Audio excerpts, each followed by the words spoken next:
Hello दोस्तों, आप सभी को गुलाब जामुन जैसी मीठी मीठी नमस्कार। और इसी के साथ आप लोगों का स्वागत है आईपीओ के लव ट्रायंगल शो में। काहे को, जैसा कि आप लोगों ने थंबनेल में देखा होगा, काहे को आ रहा है ये आईपीओ, मतलब वो हम पूरा का पूरा डिस्कस करने वाले हैं इस वीडियो में।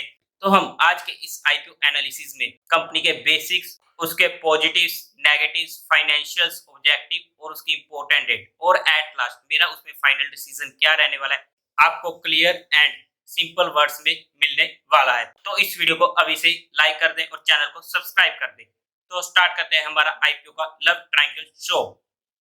ट्रैक्शन कंपनी का आ रहा है आईपीओ। ये कंपनी 2013 में इनकॉर्पोरेट हुई और इस कंपनी का जो ये डाटाबेस प्रोवाइड करती है, ये ग्लोबली प्रोवाइड करती है और इनके कस्टमर्स भी ऑब्वियसली ग्लोबली ही रहने वाले हैं। ये कंपनी इंडिया में ही नहीं, ग्लोबल में भी टॉप 5 कंपनीज में आती है। इस कंपनी का जो बिजनेस मॉडल है वो सास पर डिपेंडेंट है। सास मतलब सीरियल वाली बहू सास नहीं जो लड़ते रहते हैं।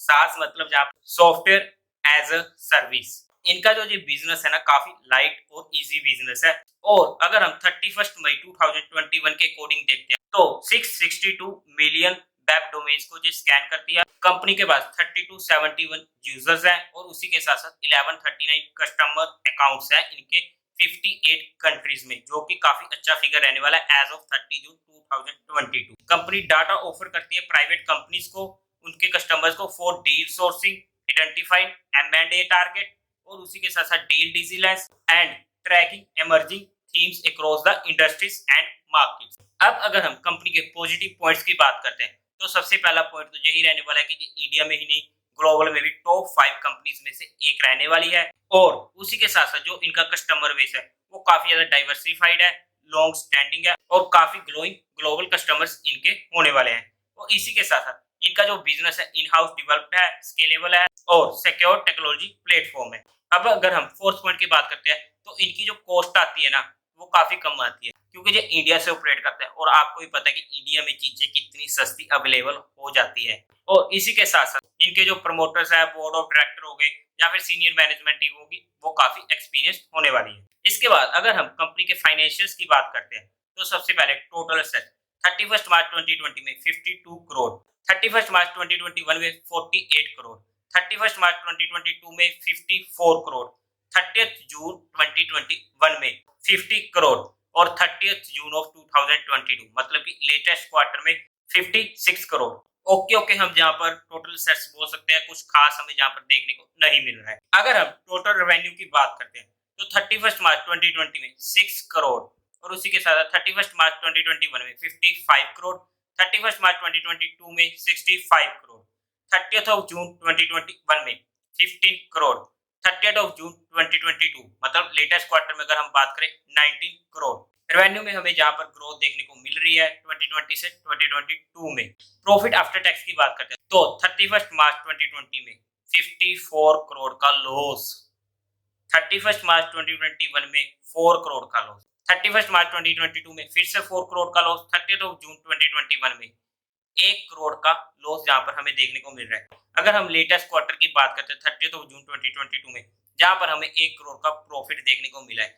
बस ये एक हल्का सा पॉजिटिव पॉइंट हो जाता है कि कंपनी लॉस से प्रॉफिट में आई है, लेकिन पुराने लॉसेस काफी ज्यादा है जिसे हम इग्नोर नहीं कर सकते हैं, जो हमारे लिए जहां पर फिर से नेगेटिव पॉइंट हो जाता है। अब अगर हम नेटवर्थ की बात करें तो 31 मार्च 2020 में -135 करोड़, 31 मार्च 2021 में 22 करोड़, 31 मार्च 2022 में 28 करोड़ और उसके बाद 30th ऑफ जून 2021 में 22 करोड़ और लेटेस्ट क्वार्टर की बात करते हैं 30 जून 2022 की तो 22 करोड़।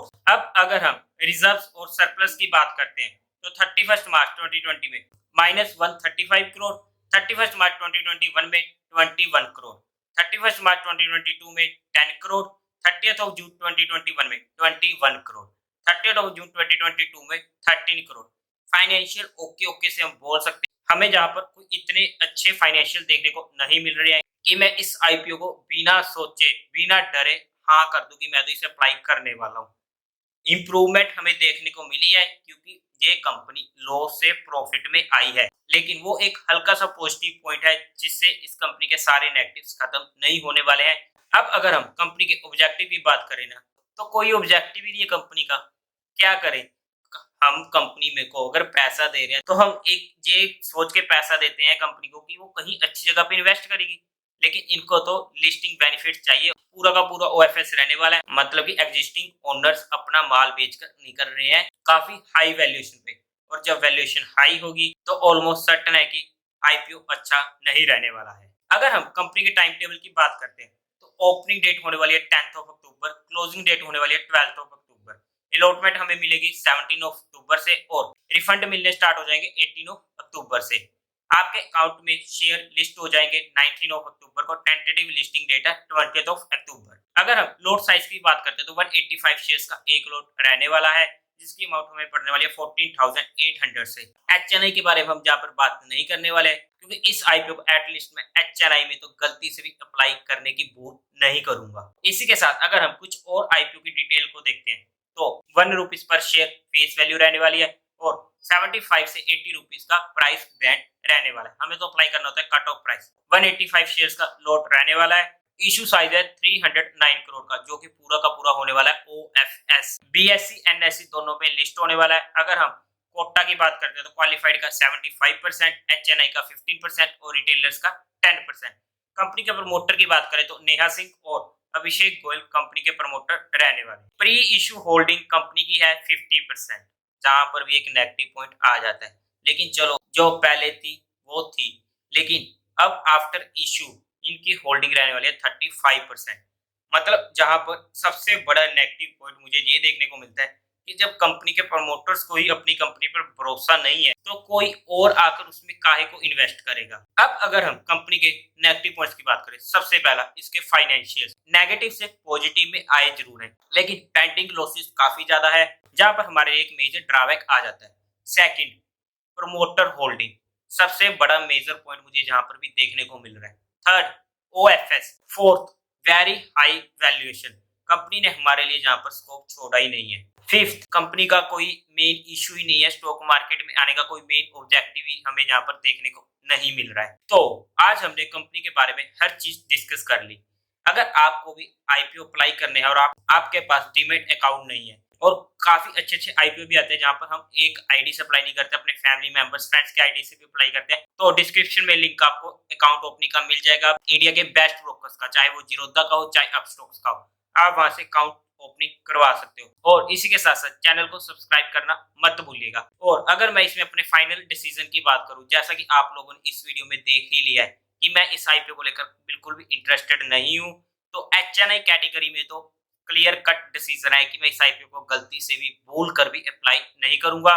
और अगर मैं रिटेल कैटेगरी में बात करूं, वो भी सिर्फ हाईली अग्रेसिव इन्वेस्टर्स के लिए, तो मैं उसका डिसीजन आपको फाइनल डे पर बता दूंगा। अदरवाइज रिटेल कैटेगरी में भी मैं एज अ डिफेंसिव तो इस आईपीओ को अप्लाई करने वाला बिल्कुल भी नहीं हूँ। उम्मीद है आप लोगों को ये वीडियो अच्छी लगी होगी, तो इस वीडियो को लाइक करें, शेयर करें और चैनल को सब्सक्राइब करें। Thank you very much.